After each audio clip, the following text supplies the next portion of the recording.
Hello friends, welcome back to my channel Knowledgeable Brain. और आज हम इस वीडियो में बात करने वाले हैं एल पेंसरोसो के बारे में, जो लिखी है जॉन मिल्टन ने। दोस्तों, एल पेंसरोसो का मतलब है कि एक थॉटफुल मैन या फिर एक सीरियसली मेलनकॉली वन।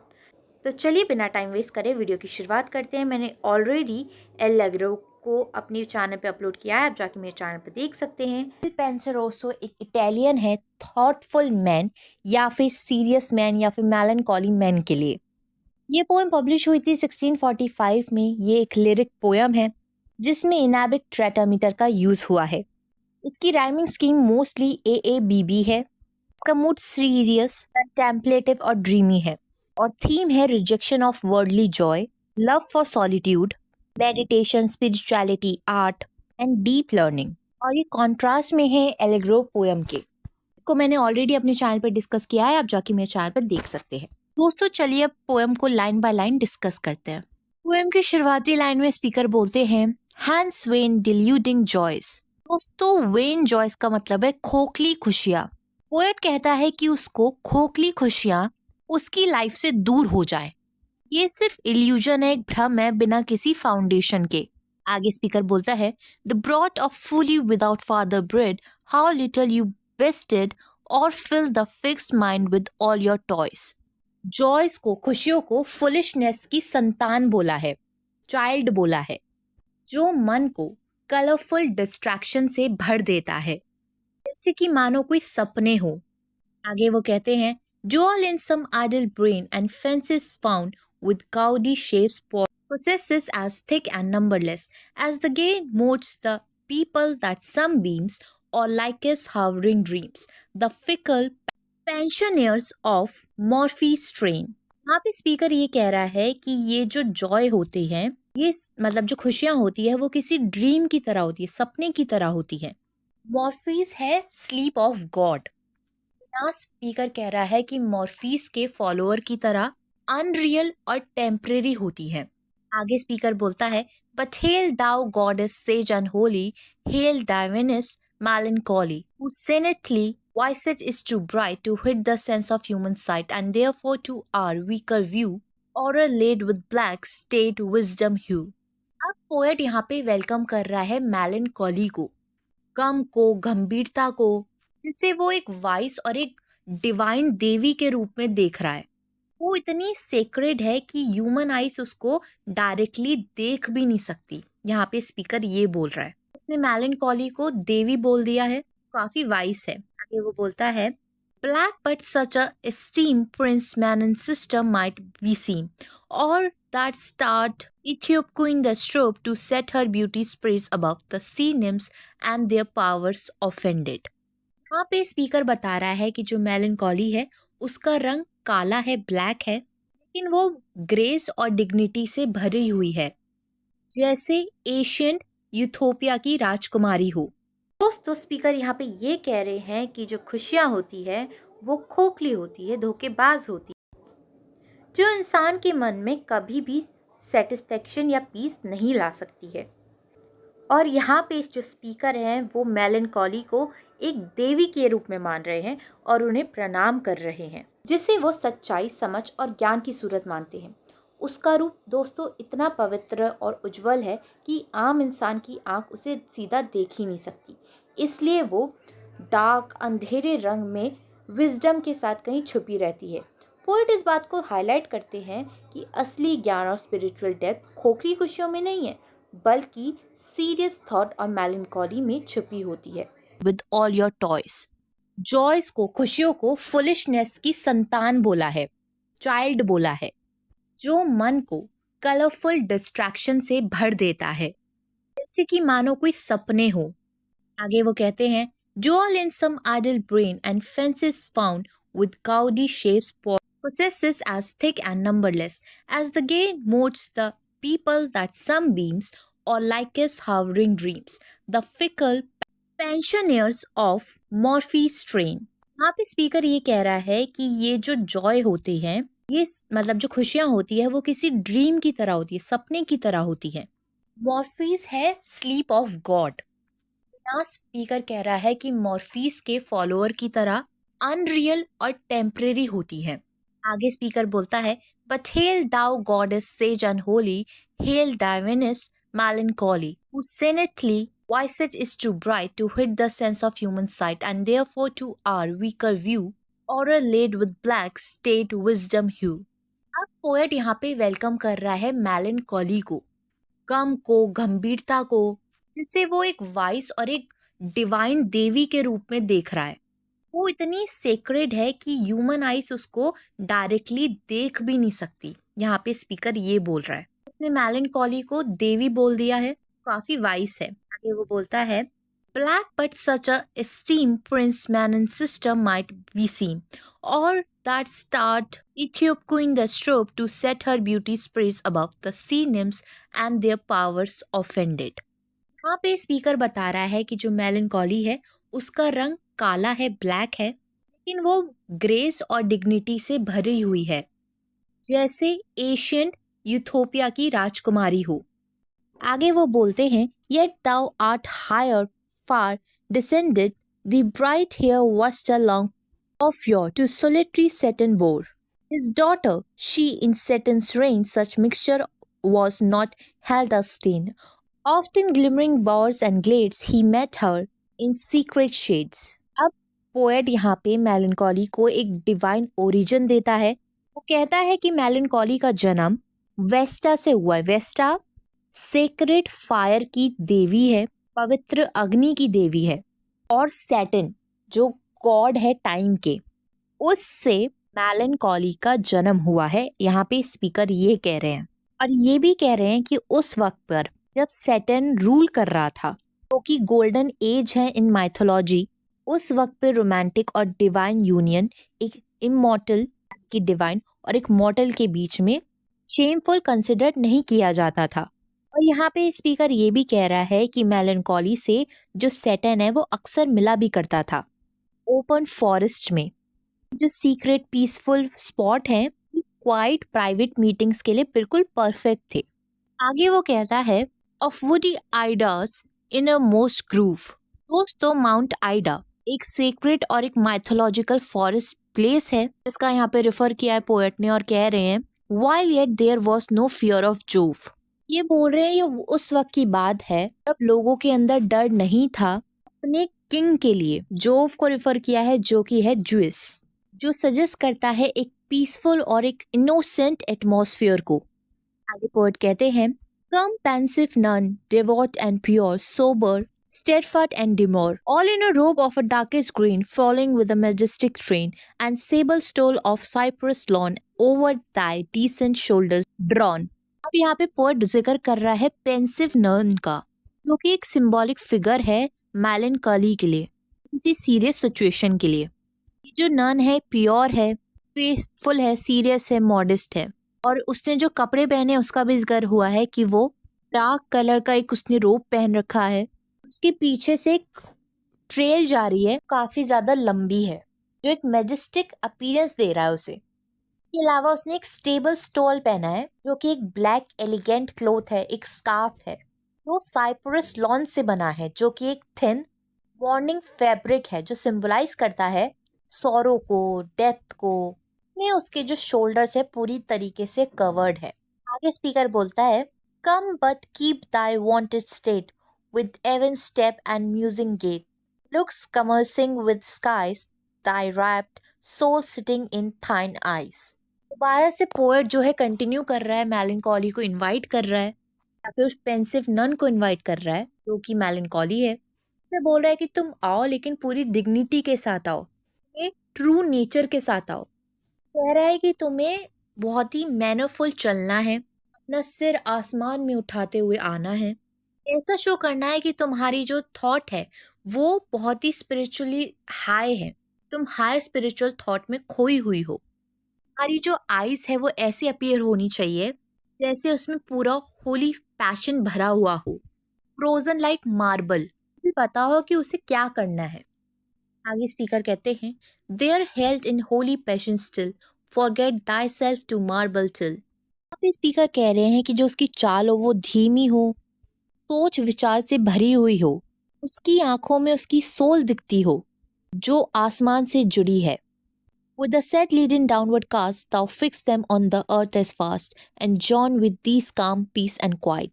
पोएट चाहते हैं वो इतनी स्टिल हो जाए जैसे कोई स्टोन हो, उसकी आंखें नीचे झुकी हुई हो, जैसे कि मानो वो ध्यान में डूबी हुई है.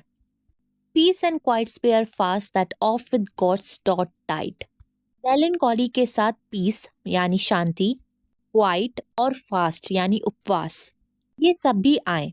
ये वो लोग हैं जो गॉड के साथ स्पिरिचुअल भोजन शेयर करते हों.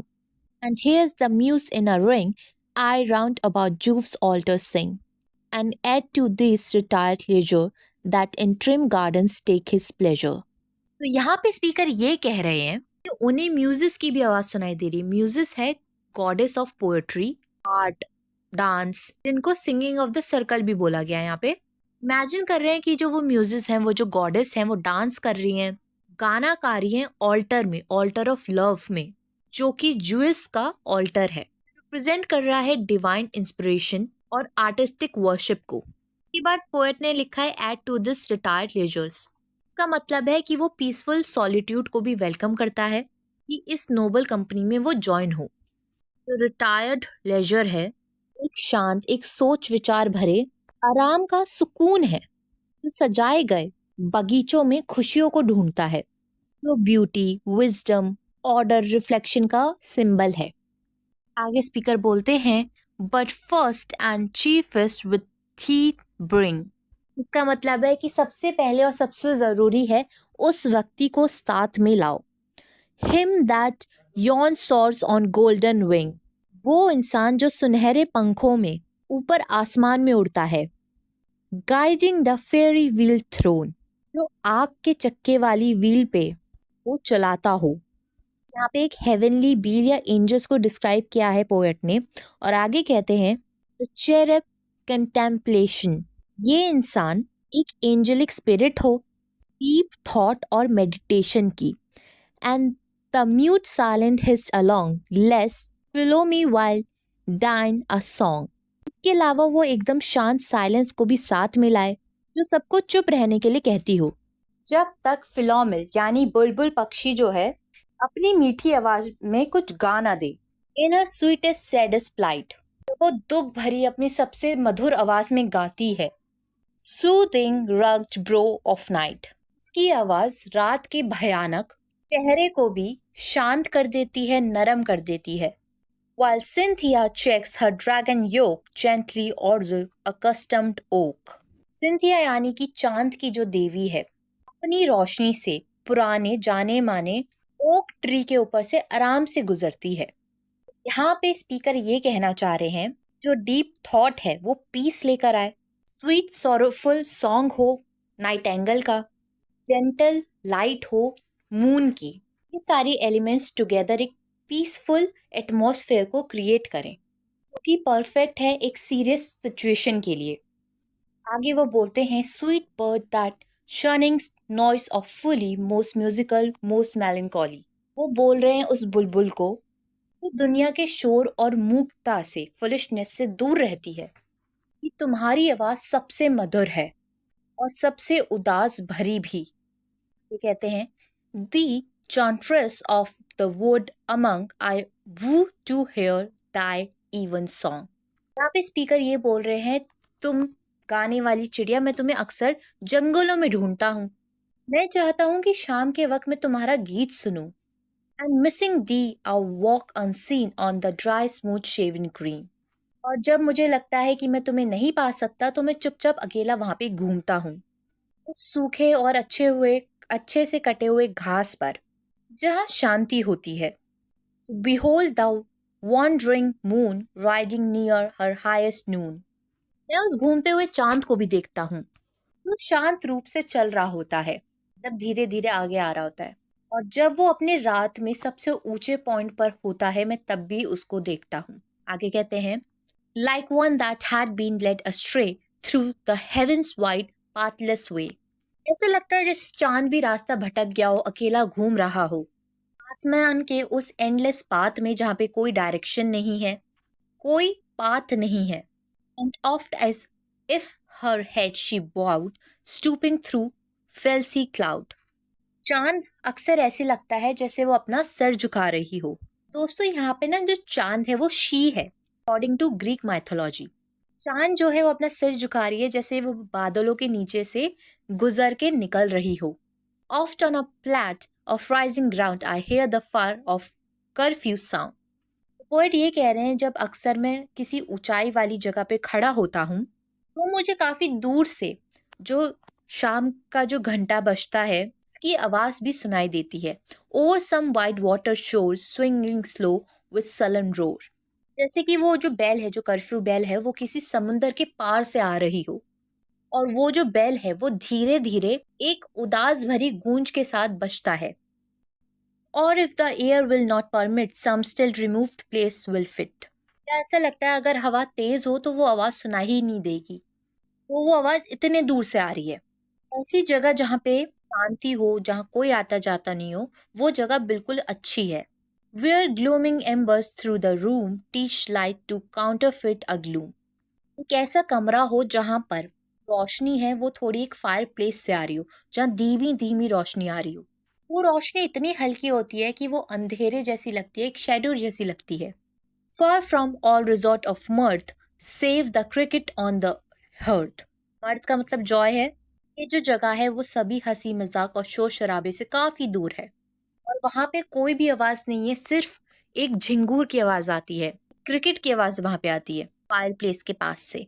और the bellman's drowsy charm to bless the door from nightly harm. या एक पहरेदार की आवाज आती है, थकी हुई सी आवाज होती है जो रात में घूमता रहता है, तो रात में खतरों से बचाने के लिए घरों को कुछ दुआ जैसा कुछ पड़ता है। आगे वो बोलते हैं, or let my lamp at midnight hour be seen in some high lonely tower. तो यहाँ पे स्पीकर बोल रहे हैं कि जो मेरा लैम्प है वो मिडनाइट तक जलता रहे, जो कि सिंबल है क्वाइट स्टडी का। ये जगह एक टॉल सॉलिटरी टावर है जो दुनिया से बहुत दूर है। Where I may oft out watch the Bear with thrice great Hermes or unsphere. यहाँ मैं आसमान में चमकते हुए अर्सा मेजर द बियर को देख सकता हूँ। मेरे साथ कंपनी है एमस, द ग्रेट एमस, जो कि एक माइथोलॉजिकल फिलोसफर सेज है जो एक्सप्लोर करता है कॉस्मो को। उसके साथ मैं ये एक्सपीरियंस करता हूँ। Spirit of Plato to unfold what worlds or what vast region hold. Plato की आत्मा के साथ जो डीपर ट्रुथ है उसको समझने की कोशिश करता हूँ। कौन से लोग हैं, इनविजिबल वर्ल्ड्स हैं, वहाँ पे सोल जाती है आफ्टर डेथ, इन सब पे मैं विचार करता हूँ। Immortal mind that hath forsook her mansion in this fleshly nook. अमर आत्मा, सोल या इमॉर्टल जो माइंड है वो मेरी बॉडी को छोड़ चुका है, पहले शरीर के कोने में रहती थी। तो स्पीकर ये कह रहे हैं कि जो बॉडी है वो एक टेम्पररी, एक स्मॉल हाउस है एक सोल के लिए, एक आत्मा के लिए। आगे वो बोलते हैं, and of those diamonds that are found in fire air flood or underground. उन अजीब गरीब चीजों के लिए, डीमन के लिए जो अंडरग्राउंड रहते हैं, आग हवा पानी जमीन के नीचे रहते हैं। whose power hath a true consent with planet or with element। जिनकी पावर इतनी पावरफुल है, जो प्लैनेट है उनकी फोर्सेस के साथ वो अलाइंड है, उनके साथ वो जुड़ी हुई है। जो डीमंस है या तो ये प्लैनेट से इन्फ्लुएंस्ड है या प्लैनेट्स इससे इन्फ्लुएंस्ड है।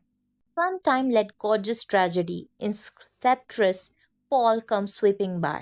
यहाँ पे स्पीकर कह रहे हैं कि कभी कभी मुझे किसी शानदार ट्रेजेडी के दर्शन हो।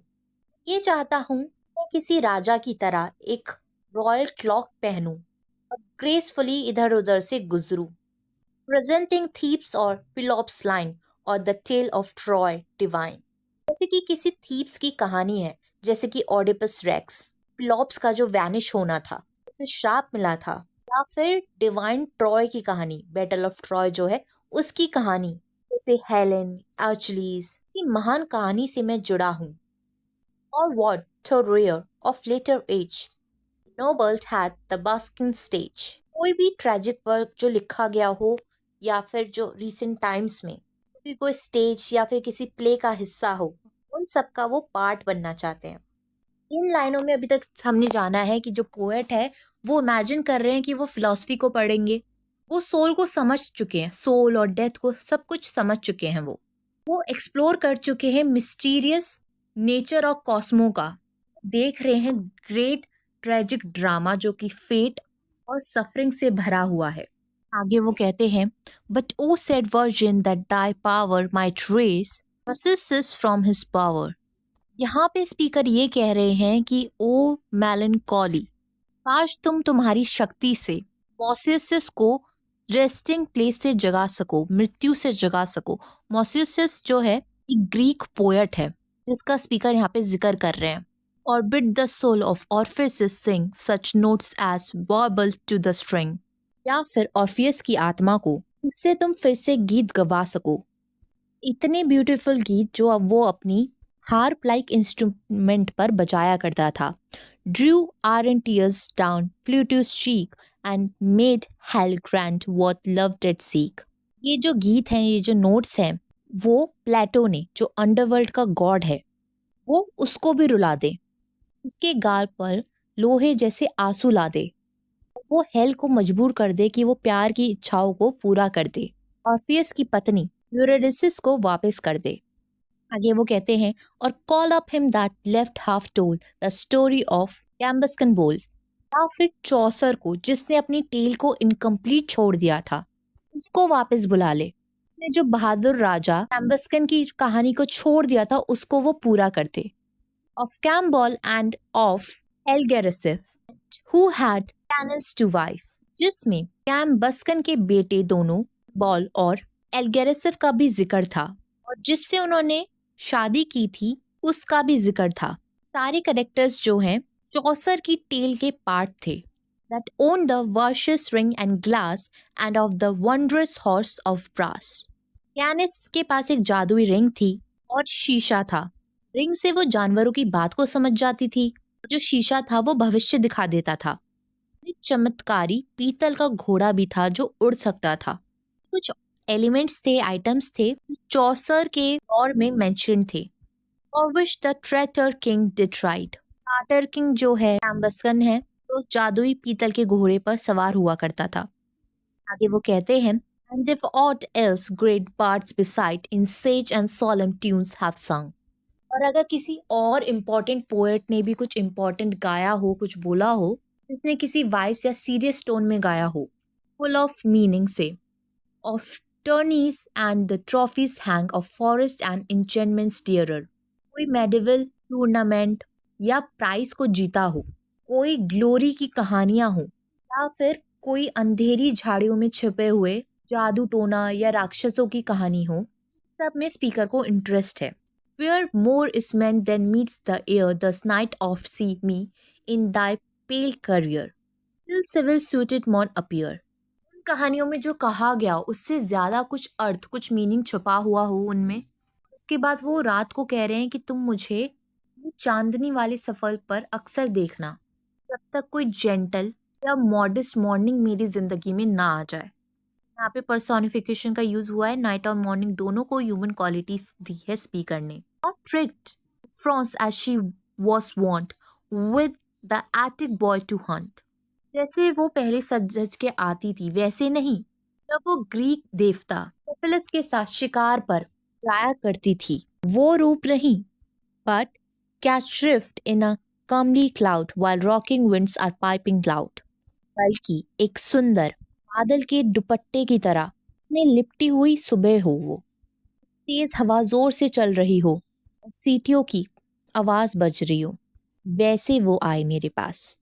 आगे स्पीकर बोलते हैं, और असर्ड विद शावर स्टिल, या फिर शांत बारिश की तरह शाम को वो आए। When gust had blown his fill, जब तेज हवा अपना काम करके रुक चुकी हो, ending on the rustling leaves, और उसके बाद सिर्फ पत्तों की हल्की सी आवाज खड़खड़ाते हुए वो हो, with minute drops from off the eaves, और छत के किनारे से छोटी छोटी बूंदें गिर रही हो, and when the sun begins to filling, और उसके बाद जब सूरज अपनी तेज किरणें डालेगा, his flaring beams me goddess bring, उस वक्त तुम मुझे ओ देवी प्लीज ले चलो यहाँ से, to art walks of twilight grooves, उस वक्त उस रास्ते से ले चलना जहाँ पे जो ट्री की छाए पड़ रही हो और हल्का सा अंधेरा हो, जहाँ पर सुकून हो।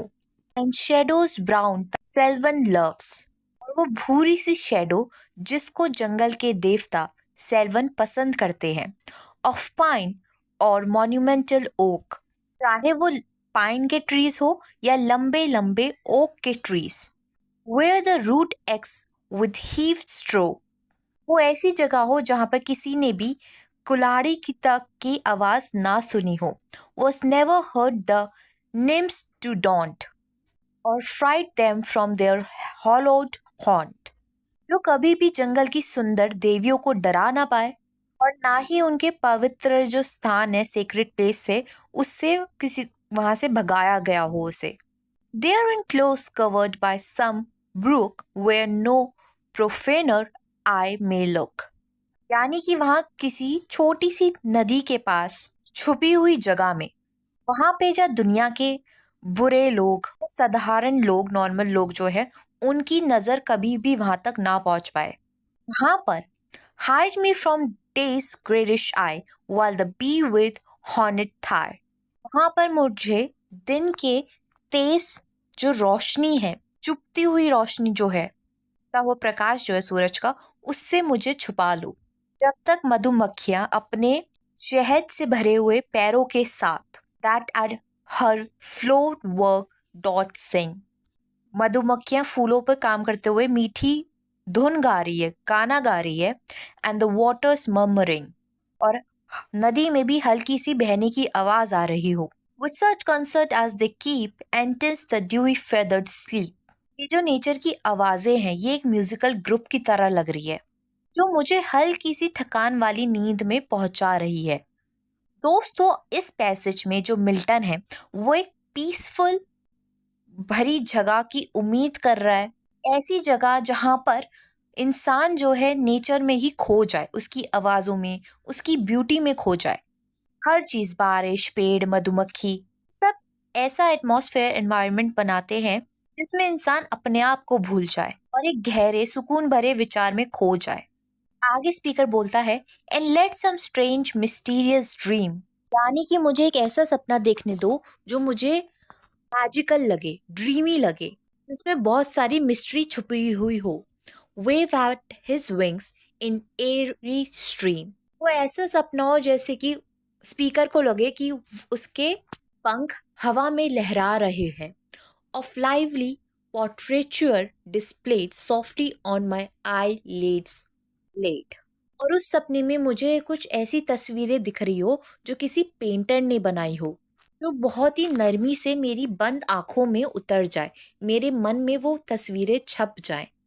And as I wake sweet music breathe above about or underneath, और जब मैं उठूं तो मुझे मधुर संगीत की आवाज सुनाई दे, या तो वो ऊपर से आए, आसपास से आए, या नीचे से हो, sent by some spirit to mortals good or the unseen genius of the world, वो ऐसा लगे कि जैसे किसी आत्मा ने, किसी स्पिरिट ने एक अच्छे इंसान के लिए भेजा हो, या फिर जंगल के किसी शैतान राक्षस ने भेजा हो।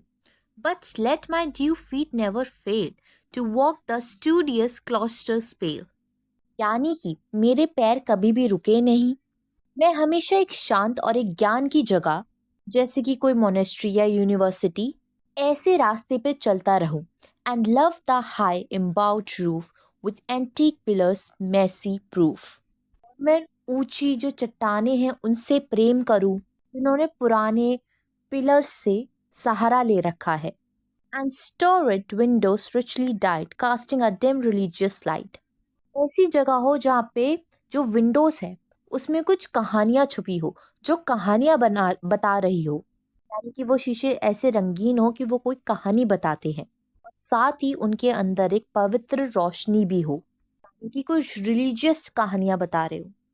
आगे स्पीकर कहते हैं, there let the pealing organ blow to the full voiced choir below, वहां पर ऑर्गन की एक गहरी और एक बड़ी सी धुन बजती हो, ऑर्गन यानी इंस्ट्रूमेंट, और साथ ही नीचे जो है उसके गाने वाले जो ग्रुप होते हैं, कॉर होते हैं, उनकी आवाज सुनाई दे रही हो। In service high and anthems clear as may with sweetness through mine ears, जब वो लोग जो हैं वो भक्ति के गीत गा रहे हो, जो इतने मधुर हो, इतने अच्छे हो कि मेरे कानों को भी सुकून दे रहे हो। Dissolve me into ecstasies and bring all heaven before my eyes. वो ऐसे गीत हो जो मुझे खुशी और स्पिरिचुअल खुशी में डुबा दे और मुझे ऐसा महसूस कराए कि मैं स्वर्ग में हूँ, मैं हेवन में हूँ।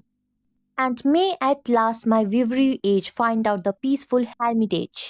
इन लाइनों का मतलब है कि जब मेरी उम्र हो जाए, मैं थक जाऊं, मैं बूढ़ा हो जाऊं, तब मुझे एक शांत, एक अकेले आश्रम में मिल जाए। The hairy gown and mossy cell where I may sit rightly spell. जहां पर मैं एक साधु जैसे एक रफ कपड़े पहनूं और मूस से काई से ढका हुआ एक छोटा सा कमरा हो, जहां मैं शांत होकर ध्यान से पढ़ सकूं। Of every star that heaven doth shew, and every herb that sips the dew। मैं हर एक तारे का ध्यान करूं जो आसमान में हो, और हर एक पौधा जिसमें कुछ क्वालिटीज हो, उन सब का मैं ज्ञान ले सकूं। Till old experience do attain to something like prophetic strain। जब तक मेरा एक्सपीरियंस, मेरा जो बुद्धि है, वो मुझे इस लायक ना बना दे कि तब तक मैं किसी ज्ञानी की तरह, जो भविष्य बताते हैं उनकी तरह बात ना करने लग जाऊं, तब तक मैं नॉलेज को गेन करता रहूं। These pleasures melancholy give, and I with thee will choose to live। तो स्पीकर इस पोएम की एंड की लाइन में दोबारा से रिपीट कर रहे हैं मेलनकॉली से कि अगर तुम मुझे ये सारे सुख दोगी तो मैं तुम्हारे साथ हमेशा के लिए रहूंगा। एंड में स्पीकर ये कह रहे हैं, मिल्टन ये कह रहे हैं कि उन्हें एक शांति से भरा जीवन जीना है जो ज्ञान से भरा हो, जहाँ वो नेचर का ध्यान कर सके और अपना टाइम जो है भक्ति में दे। ये उन लोगों के लिए है जो मस्ती नहीं बल्कि एक स्पिरिचुअल पार्ट ढूंढते हैं अपनी जिंदगी में। दोस्तों चलिए अब इस पोयम की समरी को शॉर्ट में समझते हैं ताकि आपको ये पोयम और अच्छे से समझ में आ जाए। मिल्टन इस पोयम में वेन डेल्यूडिंग जॉयस की बात करता है, जिसका मतलब होता है झूठी और चंचल खुशियाँ, और वो इसको ठुकराता है और अपने लिए मेलनकॉली यानी उदासी और सीरियसनेस को अपनाता है। पोएट कहता है कि असली ज्ञान, शांति और स्पिरिचुअल सुकून सुपरफिशियल खुशियों में नहीं है, बल्कि उदासी, शांति, सॉलिट्यूड और कंटेम्पलेशन में मिलता है। वो मेलनकॉली को एक देवी के रूप में बुलाता है जो उसे पीस, साइलेंस और कंटेम्पलेशन का संग देती है। पोएट रात की शांत दृश्य भी दिखाता है जहाँ पर नाइटेंगल का उदास गीत है, चांद की रोशनी होती है जो थोड़ी धुंधली सी होती है, कर्फ्यू बेल होती है चर्च की जिसकी आवाज़ आ रही होती है। सब में अपना सुकून ढूंढता है वो। कभी वो एक शांत कमरे या लोनली टावर में लैम्प के साथ फिलोसफिकल बुक्स पढ़कर प्लेटो और ग्रेट थिंकर्स के थ्रू इमॉर्टल सोल के राज को समझने की इच्छा रखता है। मतलब पोएट के लिए लाइफ का असली ब्लिस और विजडम गाने बजाने या मजाक में नहीं है, बल्कि सॉलिट्यूड, उदासी और सीरियस कंटेम्पलेशन में छुपा हुआ है। दोस्तों आई होप आपको ये वीडियो समझ में आ गई हो। वीडियो अच्छी लगी हो तो चैनल को लाइक करें, शेयर करें और सब्सक्राइब करना बिल्कुल ना भूलें। अगली बार फिर मिलेंगे एक और नई वीडियो के साथ, और साथ ही आप मुझे कमेंट सेक्शन में लिख के बता सकते हैं अगर आपको कोई पर्टिकुलर इंग्लिश लिटरेचर की वीडियो चाहिए। Thank you for watching this video. See you next time. Bye bye.